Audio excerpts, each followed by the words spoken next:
Hi, I'm Bruce Hersey. In this video we discuss the usefulness of infusing the assessment phase of EMDR with ideas and methods from IFS, which can be used to enhance your work using either approach. We discuss how energy, ego states as parts of a protective system, and the idea of self all contribute to a deeper understanding of dual attention.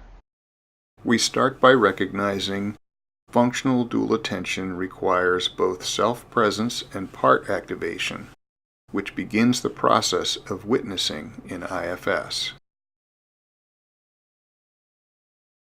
The self is mindful, unblended from parts, and is a relational entity.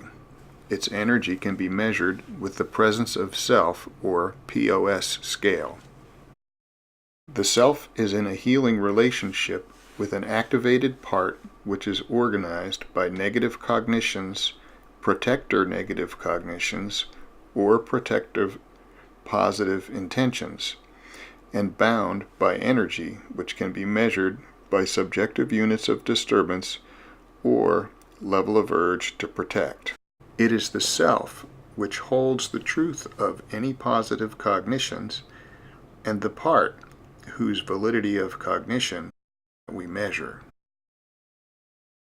Processing with functional dual attention and an awareness of memory reconsolidation and coherence therapy uncovers implicit memories and gets at the part's emotional truth and its symptom-requiring schema, which includes components of a problem-defining construct and a solution-defining construct,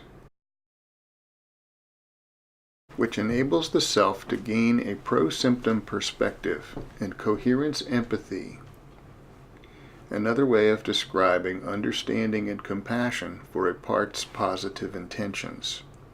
The positive cognitions and any cognitive interweaves are held by the self and understood as disconfirming knowledge, which is not argued, but simply held in juxtaposition, triggering the therapeutic reconsolidation process.